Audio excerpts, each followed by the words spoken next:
They laughed at her, in front of the whole city. On the night she thought she had finally silenced her family, she was humiliated instead. The hall was filled with golden lights, chandeliers that sparkled like 100 suns, the sound of wine glasses clinking, the perfume of wealth and power.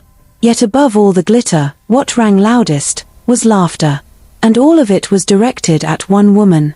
Chichi stood frozen in the middle of the grand reception, her gown heavy with shame, her face pale beneath layers of makeup. Her parents sat stiff in their seats, unable to meet her eyes. Her sisters smirked in satisfaction, whispering behind manicured hands. And her so-called fiancé, the man she had trusted to play the part, stood exposed, his lies and hers unraveling before the entire world. Fake love, someone shouted. Pretend husband, another laughed. Chichi, the desperate daughter, the words stabbed her like knives. She wanted the ground to open and swallow her whole. But life does not grant such mercy. It was in that moment of humiliation, with the whole city watching her disgrace, that Chichi remembered how it all began. And the memory burned her soul like fire. Chichi was the last daughter of the Okafor family, one of the wealthiest in Enugu. Her father, Chief Okafor, was a man of land and industry, a man whose voice could silence an entire boardroom. Her mother, elegant and sharp-tongued, ruled the family with pride and expectations. Her sisters, Amarachi and Ifunanya, were the jewels of society. Amarachi had married a successful banker, Ifunanya a powerful politician. Their weddings had filled the city with envy. Their Instagram pages glowed with designer clothes, private jets, and children dressed in silk. But Chichi, though beautiful, educated, and wealthy in her own right, carried one mark that erased everything else in her parents' eyes. She was unmarried. At 30, her seat at the dining table was always filled with questions. "Where is your husband?" her mother would sneer. "You're making us a laughingstock," her father would warn. Her sisters would smile sweetly and remind her that a woman's worth was measured not by her career or travels, but by the ring on her finger and the children by her side. Each insult carved into her heart. Each comparison turned her into an empty chair at her own family's table. And one night, when the ridicule became too heavy to bear, Chichi whispered into the silence of her bedroom, "If it is a husband they want, a husband they shall see." The plan was born not out of love, but of desperation. Chichi knew that her parents and their circle cared only for appearances. So she would give them an appearance, a beautiful lie. At an art gallery opening, she met him. Andrew. He was tall, with skin that caught the light like polished bronze, eyes sharp with hunger, not of desire, but of ambition. He was an architect, struggling to find his place in a city that cared only for names and wealth. They spoke beneath the glow of painted canvases, their words weaving into something neither of them expected. "You look tired of all this," he had said, noticing the emptiness behind her forced smile. "And you look like you don't belong here," she replied softly. It was not romance. It was recognition. That night, she made her proposal. Not of marriage, but of business. She offered him money, influence, a way into the world he had always wanted.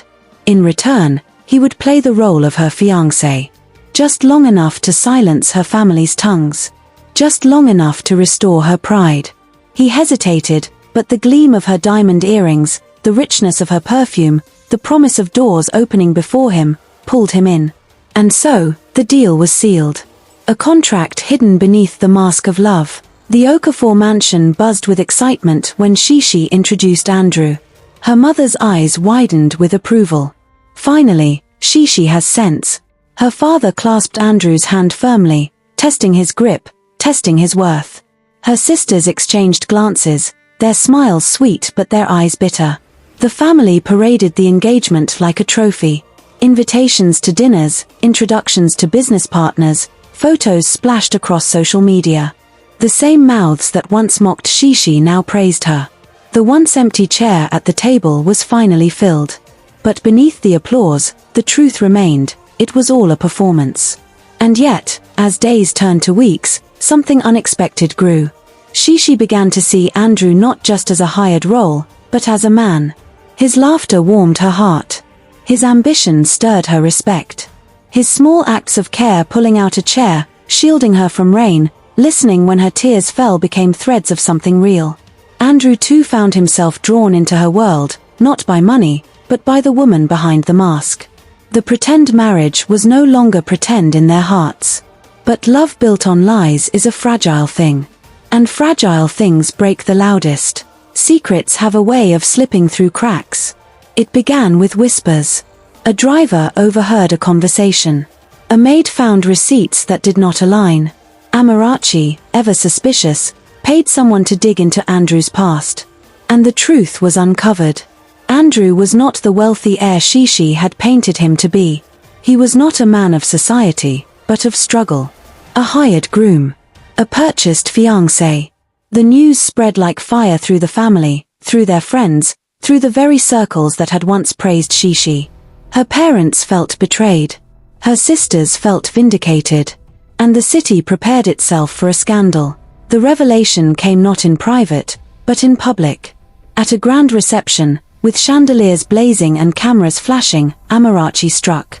She stood, her voice sweet as poison, and exposed her sister before everyone. "Ladies and gentlemen," she said with a smile, "shall we toast to the bride who bought herself a groom?" Gasps filled the hall. Laughter followed like thunder.